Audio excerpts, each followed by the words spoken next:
is St. Lucia's Ministry of Agriculture drone team. Now, this is a team that is near and dear to our heart. We have been working with them for quite a few years, and I've actually done 2 training sessions with them.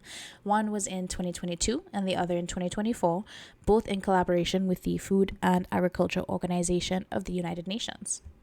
So, for this particular video, we're going to be focusing on the final project that they created for the first training in 2022, which was titled the UN FAO Drones for Agriculture Participatory Mapping and Geospatial Analysis Training Package. Upon completion of the trainings, all the teachings in this training, they did a final project to showcase all that they learned, focusing on an area called the Mackay Valley in St. Lucia. So as you're going to see in this Google Earth zoom in, Mackay Valley is located on the north of the island on the eastern coast. And specifically, the Mackay Estate has a total area of 718 hectares or 1,774 acres. It took the team a total of 52 minutes of flying time over the period of 4 days to capture a total of 1,433 pictures. As a result of the 9 flight plans conducted, they were able to produce an orthomosaic resolution of 3.3 centimeters, an elevation resolution of 13 centimeters per pixel, capture 5 site panoramas, and construct 2 3D models. Now, they use this really cool tool called Drone Deploy.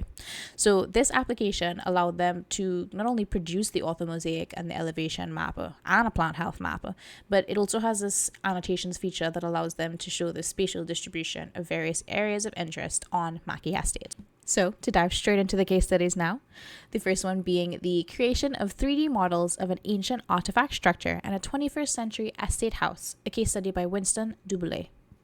So, you might wonder, okay, how does this benefit having the 3D, reconstructions of stuff? Beyond the, more obvious route of it is beneficial for research and the preservation of heritage, which is very much important.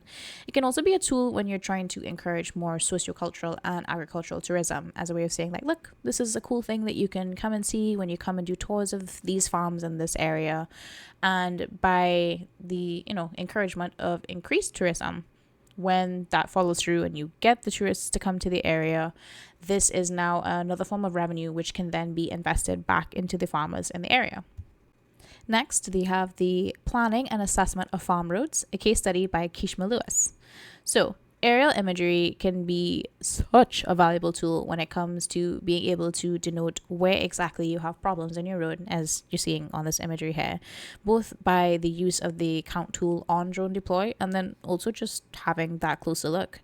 You can see where it is in relation to each other, what might be the causes of repeat breakages on a road, say if it might be, an underlying problem like drainage. All of that can be better assessed when you have that bird's eye view, so to speak. And also I'm able to mark out the exact location. Like it can be a real game changer. And then, of course, there's so many benefits of once you have detected them, you need to be able to fix it, because then you're looking for problems to not fix. Why? So benefits of that would then be improved access to the farms, less time lost in commutes, a reduction in costs incurred to fix your vehicles, your equipment that were damaged, and even just produce that can be damaged when you have like a very bumpy road, especially if it's fruit, like the bruising and all of that. So overall, all wins for having improved road access and uses of the unmanned aerial systems to help with that. For the uses in food security and planning for irrigation, a case study by Joel Ramin and Shakim Odlum, you have, as you can see here, the ability to see the position of farms in relation to that of rivers.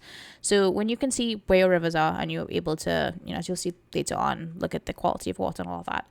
If the water is suitable and you can see, okay, well, this farm is X amount of meters away from the river, they could probably pump water from that river to irrigate their crops. The water is not overly polluted. We can do this.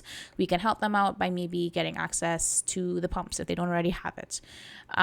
Whereas another farm might be much, much further away, and they might require more infrastructure, whether it be through pipelines, or if they already have pipelines, maybe they need more pipelines to be able to see how it is that the Ministry of Agriculture can play a role in access to water for irrigation for these plants and to be able to better plan for it.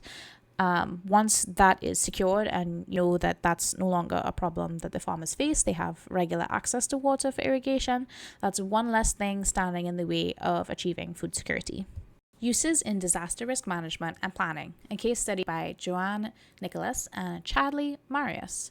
So, by using the elevation data and the proximity of farms to the rivers and to coastlines, it is now, allowing them to be informed of what they should do when they're doing the disaster risk management and planning through the creation of vulnerability and hazard risk assessments. So this is going to allow them to respond more quickly in the case of a natural disaster, a natural hazard, based on areas that they can see that are of a lower elevation. So areas that are blue versus the higher elevation areas that are red. So these areas that are blue are more likely to have issues with inundation if there is a coastal surge, hurricane, tsunami, any of these, things because of their lower levels. So this allows them to plan ahead. Next, we have the uses in pasture management and forage bank, a case study by Stanley O'Shaughnessy. So by using the imagery captured by these unmanned aerial systems, it allows them to be informed of the best locations for pastures to be used in pasture rotation and what necessary infrastructures they might need for the maintenance of these pastures. So such as pipes to be used to, flood the irrigation, if you might need to incorporate more fences in between to control the flow of your livestock as they go in between the different areas. All these things are so very important, and if you are able to better manage them, you're going to then have improved access to healthy and nutrient rich vegetation, resulting in an improved livestock health and an increased food security. So all great things. So another super interesting one here, the uses in immediate response to and relief planning for the occurrence of sargassum inundation, a case study by Makiba Felix and Odetta James. So you might be wondering, sargassum, isn't this a valley? What do you mean? Because sargassum is something that we generally think of when it comes to the coast. But when you have such a buildup of sargassum, depending on the currents and all of that, it can start to make its way into the river mouth. And sargassum at the end of the day is a plant. So as it dies, and because it will die over time, that buildup of nutrients and also just the pure buildup of mass can cause a lot of problems, both in terms of blocking the river and then with a surplus of nutrients to the area from, this foreign object, because it's not naturally occurring in the ecosystem. You can have cases of eutrophication, or in the case that they're seeing, there seems to be a connection actually between the mangrove dieback and a buildup of sargassum, which is fascinating. So by being able to map and pinpoint areas of where they are, the influxes seem to be coming in the most and gathering or clumping up, they're better able to, one, get an idea to predict trends and then also plan to remove them so that you can not have this problem occurring so much. Uses in Water Resource Management, a case study by Brennan Mathurin and Thierry Ufermond. So, it is one of those ones where you really feel like a little detective, because if you know you have problems with your water quality, but you're not really sure where it's coming from, sometimes getting a higher perspective can really help. You can see, oh, look, there's a quarry there, or there's a factory. I wonder if there's anything going into the water, or the sargassum we were talking about before.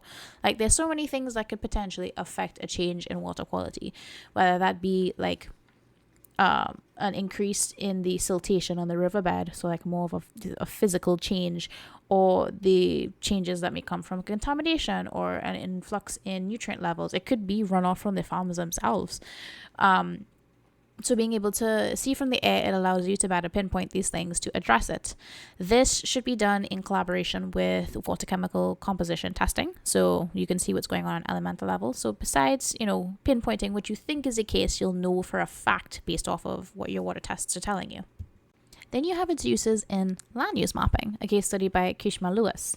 So when you can see from above, think of it like you're playing a board game, how you can really kind of plan out where you want things, especially, if y'all play Legends of Catan, that is awesome. And you could really get an idea from that, where you want to lay out things so that it makes sense. So in the case of land use planning, you have access to this aerial imagery, you have access to the elevation data, so you know what size your farm is, where things are located in in comparison to where the road is, where the river is, you can then really plan out, okay, I want to put this crop here and that crop there, maybe do a rotation for X amount of time because this area was heavily planted, say with lettuce before. So I had my nitrogen depletion. So next time I'm going to do the pigeon peas and I'm going to do this and I'm going to do my long-term crops here.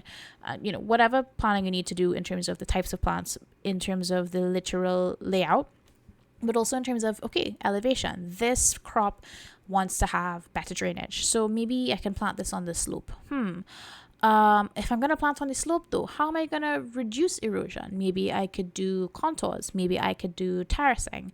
But also if I do it on a slope, that's going to be harder for me to carry my equipment. It's going to be harder for me to get my water. How can I work around that? Should I put a tool shed here? Is the road going to reach there as well? Do I have that full road access? All these things that can put into play when you're planning things on your land, and having access via aerial imagery can make it not only easier, but also like a little bit more fun, like just to kind of see and just kind of put things out, like the whole board game vibe. So next, we have a case study that uses the Drone Deploy's plant health tool, which is the identification of crop pests and diseases, a case study by Randolph Rosamond and Greg Michel. So when using this tool, of course, you're going to have to verify to make sure everything is as it should be, but still, like a major tool to help ease the work in the first place. When you have that overall sum of like seeing, okay, these are where things are unhealthy, these are where things are healthy. I want to reduce contamination. I want to control the spread. I want to see what are the factors causing this. So is it something that needs a soil amendment? Is it a particular pest outbreak that I want to, use an increase in pesticides or natural means, whether that be, okay, it's fungus, I want to put down some cinnamon powder, whatever the case may be. And then this last one, it's specific, but it connects to the previous point, which is the use of the imagery in emergency response planning and strategizing, a case by Steffi Ramin. So this is specific to the creation of vulnerability and impact assessments for the incursion of Fusarium wilt, TR4, a disease that affects the bananas, the different species varieties, and how you can create a management plan in case of this incursion. So similar as what was discussed in the slides before, what's causing it, where is it, how can we prevent it, how can we make sure that it stops spreading, what do we need to do to make sure it's not existing in the soil after we remove the plants, if removal is necessary, if in terms we could treat it instead, or if maybe we need to burn it, like whatever the case is. So these have been the case studies that they produced based off the Mackey estate by the St. Lucia Ministry of Agriculture drone team, or the DREAM team as they like to call themselves. So this is an effective example of some of the amazing stuff that we've done in the Caribbean, and through collaborative work of trainings that have been done.